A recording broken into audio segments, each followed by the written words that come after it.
हम अपने दर्शकों के लिए स्क्रीन पर लेकर आ रहे हैं। महाराष्ट्र रियल एस्टेट को लेकर एक बड़ी खबर आ रही है। जी हां, सबसे पहले यह खबर हम आपके सामने लेकर आ रहे हैं। महाराष्ट्र में स्टाम्प ड्यूटी में एक रिलैक्सेशन हो सकता है। जी हां, महाराष्ट्र में स्टाम्प ड्यूटी में कटौती की खबरें आ रही हैं इस वक्त, और रियल एस्टेट सेक्टर को लेकर ये एक बड़ी खबर। हमारे साथ पूरी जानकारी के साथ मेरे सहयोगी अनुराग शाह जुड़ चुके हैं। अनुराग, बताएं क्या है अंदर खाने से खबर। देखिए, आने वाले जो फेस्टिव सीजन है उसमें जो घर खरीदार है उनको सौगात मिल सकती है।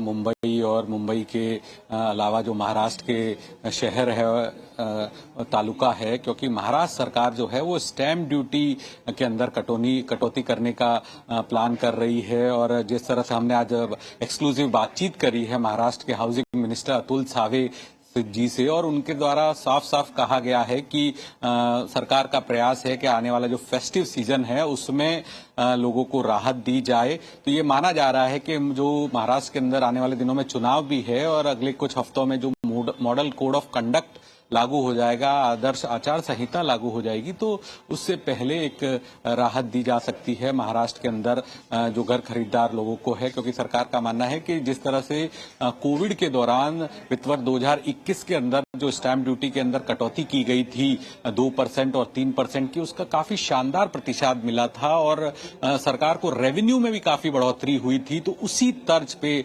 सरकार जो है वो राहत देने का प्लान कर रही है। क्योंकि जो मुंबई के अंदर ही अगर हम बात करें तो नए घर की खरीदारी पर 6% तक स्टैम्प ड्यूटी देना पड़ता है, और मुंबई का जो रियल एस्टेट है वो देश के अंदर सबसे महंगा रियल एस्टेट है। तो 6% का रियल एस्टेट स्टैम्प ड्यूटी की वजह से प्रॉपर्टी की कॉस्ट बढ़ जाती है। तो अगर यहाँ पे अगर 1% की भी राहत दी जाती है तो घर खरीदारों को काफी राहत मिलेगी। इसके अलावा अगर मुंबई के अलावा जो दूसरे शहर है, थाने, पुणे, नवी मुंबई, वहां पर 7% तक स्टैम्प ड्यूटी देनी होती है। तो अगर इन शहरों के अंदर भी जो घर खरीदार है उनको बड़ी राहत मिलेगी, और इस पर सरकार काम कर रही है और आने वाले 1 से 2 हफ्ते के अंदर इसका ऐलान हो जाएगा। इसके अलावा महाराष्ट्र सरकार नई हाउसिंग पॉलिसी का भी अगले 2 हफ्तों के अंदर ऐलान करने जा रही है, जिसमें जो प्रीमियम होते हैं नए घर डेवलपर्स को जो प्रीमियम देना पड़ता है, और प्रीमियम की वजह से ओवरऑल जो हाउसिंग की लागत बढ़ जाती है, तो वहां पर भी कटौती दी जाएगी। तो कुल मिलाकर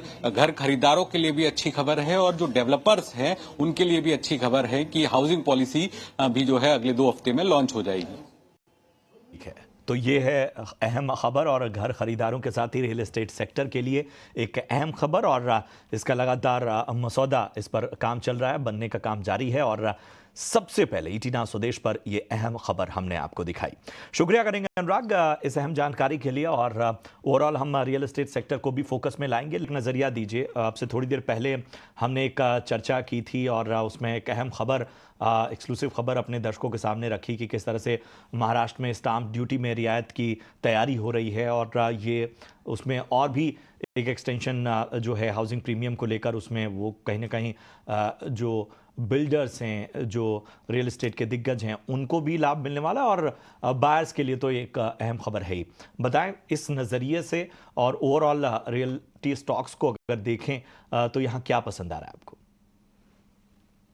प्रशांत जी, रियलिटी इंडेक्स की अगर बात करें तो यहाँ 1060 का ब्रेकआउट आया है, जिसका इमीडिएट टारगेट बनता है 1133। तो यहाँ पे लगभग 5 से 6% की अपसाइड दिख रही है कि रियलिटी स्टॉक्स में आ सकती है। डीएलएफ में एक ब्रेकआउट आ रहा है, कॉन्टिनेंटल पैटर्न की फॉर्मेशन है।